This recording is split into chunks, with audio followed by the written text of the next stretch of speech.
안녕하세요. 내 시간을 내 뜻대로입니다. 인생은 지름길이 없다. 레슨 18. 성격이 운명을 결정한다. 동물들은 대자연에 적응하기 위한 자신만의 특기를 가지고 있습니다. 매는 시력이 좋아서 고공을 비행하면서도 사냥감의 움직임을 정확히 확인할 수 있습니다. 그리고 사자는 누구도 감히 대적할 수 없는 위풍당당한 기세를 풍깁니다. 동물들이 저마다 다른 특기를 가지고 있는 것처럼 사람도 각자 다른 성격을 가지고 있습니다. 성격이란 한 개인이 가지고 있는 고유한 생각, 감정, 행동 방식의 총합을 의미합니다. 성격에는 장점과 단점이 존재하는데 장점을 극대화하며 자신을 발전시켜야 합니다. 19세기 프라하의 가난한 유대인 가문에서 한 남자아이가 태어났다. 아이는 어릴 때부터 토끼처럼 온순하고 내성적이며 예민했다. 주변으로부터 남자답지 못하다는 소리를 들으며 성장한 그는 항상 위축되고 주눅들어 지냈다. 아이의 아버지는 그를 강한 남자로 키우고 싶었다. 어디서나 당당하고 늠름한 남자가 되길 바랐기에 언제나 엄격하게 아들을 대했다. 하지만 아버지의 거칠고 난폭한 교육에도 아이의 성격은 변하지 않았다. 여전히 유약하고 자신감이 없었으며 소심했다. 늘 불안감에 시달렸던 아이는 자연스럽게 사람들의 말투와 안색을 관찰하며 눈치를 살피게 되었다. 그리고 홀로 구석에 숨어 언제 또 상처를 받을지 상상하며 불안에 떨었다.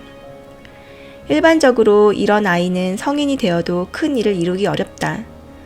하지만 아이는 커서 세계적으로 명성을 떨치는 위대한 문학가가 되었다. 이 아이는 바로 프란츠 카프카다.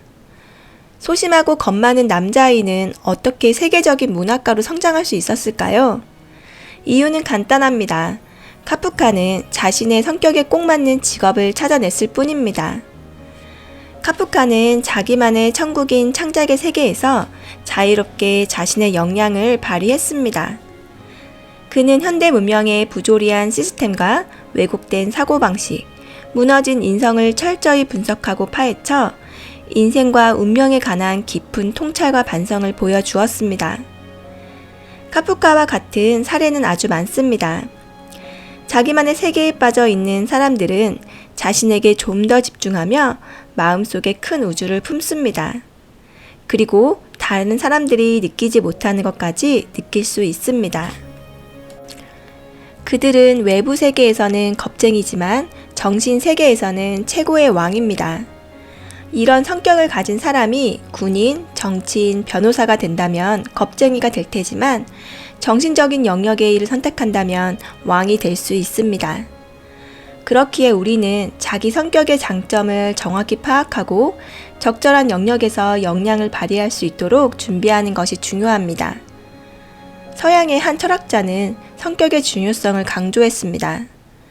한 사람의 성격은 성공적인 사업, 행복한 가정생활, 양호한 인간관계에 결정적인 역할을 한다. 영국의 유명한 검술사 오마르에게는 30년간 겨루었지만 승부를 내지 못한 도전자가 있었다. 그러던 어느 날 결투 중이던 도전자는 실수로 말에서 떨어지고 말았다. 오마르에게는 그를 꺾을 수 있는 절호의 기회였다. 쓰러진 도전자에게 검을 휘두르면 오랜 승부를 끝낼 수 있었다. 오마르가 승리를 확신하고 있을 때 화가 난 도전자는 갑자기 머리를 바닥에 찢더니 고개를 들어 오마르에게 침을 뱉었다. 그것으로 자신의 분노를 표출하고 오마르를 모욕하고 싶었기 때문이다. 생각지도 못하게 얼굴에 침을 맞은 오마르는 잠시 생각하더니 검을 내려놓으며 말했다. 일어나게, 결투는 내일 다시 하는 게 좋겠군. 도전자는 예상치 못한 오마르의 행동에 대꾸할 말을 찾지 못했다. 오마르는 당황해하는 도전자에게 말했다. 나는 30년 동안 한순간도 분노의 검을 휘두른 적이 없네. 그래서 결투 중에도 냉정을 유지할 수 있었고 패배한 적이 없지.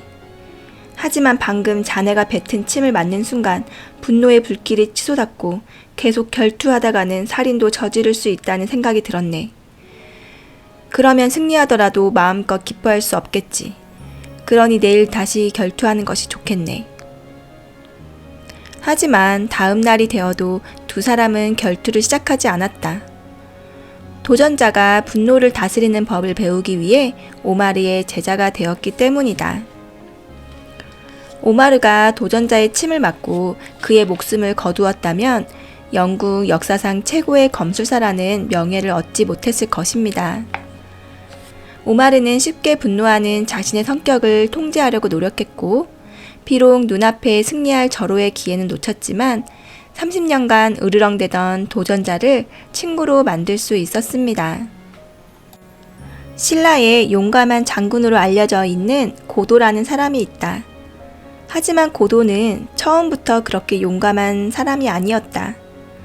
고도는 원래 소심하고 겁이 많아 전장에서도 틈만 나면 주랭랑을 치기 일쑤였다. 자기보다 왜소하고 힘이 없어 보이는 적 앞에서도 무서워서 벌벌 떠는 겁쟁이였다. 그러던 어느 날 공주가 신하들의 계략에 걸려들어 궁에서 피신해야 하는 위급한 순간에 고도가 공주 호위라는 중요한 직책을 맡게 되었다. 고도는 중무장한 병사들이 쫓아오자 두려움에 떨며 달아나고 싶었지만 공주를 피신시켜야 한다는 임무를 떠올리며 애써 두려움을 떨쳐냈다. 그리고 용감히 나가 공주를 해치려는 자들과 육탄전을 벌였고 마침내 공주를 안전하게 피신시켰다. 얼마 후 누명을 벗은 공주는 다시 궁으로 돌아왔고 고도를 중요한 자리에 임명했다. 고도는 여러 전쟁터를 누비며 자신감을 회복했고 신라의 이름을 떨치는 장군이 되었다. 사실 고도의 몸에는 용맹한 장수의 피가 흘렀지만 소심한 성격 때문에 빛을 보지 못하고 있었습니다. 그런데 두려움을 극복하고 소심한 성격을 버리니 늠름한 장군으로 거듭났습니다. 성격이 바뀌면서 고도의 인생이 바뀐 것입니다. 그럼 우리가 좋은 성격을 가지기 위해 어떤 노력을 해야 할까요? 미국의 유명한 연설가 로빈 시걸은 말했습니다. 성격은 그 사람의 모든 습관을 보여주는 거울이다. 즉, 좋은 성격을 갖기 위해서는 좋은 습관을 길러야 합니다.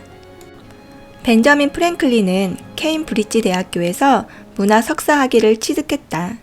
그는 피레침을 발명했고 미국 독립전쟁에 참여했으며 자유, 평등, 박의 사상이 담긴 독립선언문의 초안을 작성했다. 그는 79세의 고령에 이르러 장장 15페이지에 걸친 특수훈련법을 공개했는데 이것이 바로 그가 평생 이룬 성공과 행복의 비결이었다. 젊은 시절 프랭클린은 성공을 꿈꾸는 평범한 청년이었다. 어느 날 그는 연구를 통해 성공하려면 완벽한 성격을 지녀야 함을 깨달았다. 완벽한 성격은 절제, 과묵, 질서, 과감, 검소, 근면, 진심, 공정, 적당, 청결, 진정, 정결, 겸손의 13가지로 이루어진다는 것을 알았다. 하지만 알고 있는 것만으로는 부족했다. 13가지 원칙을 자신의 습관으로 만드는 게 중요했다. 그는 노트를 한 권 준비해서 각 장에 칸을 만들었다. 그리고 기간을 정해 하나씩 훈련하며 결과를 노트에 남겼다. 그렇게 노력한 끝에 그는 위대한 인물이 되었다. 성격의 힘은 외모나 나이가 아니라 내면에서 나옵니다. 좋은 성격을 가졌다면 어디를 가든 사람들의 시선을 사로잡을 수 있으며 부와 행운과 성공이 따라올 것입니다.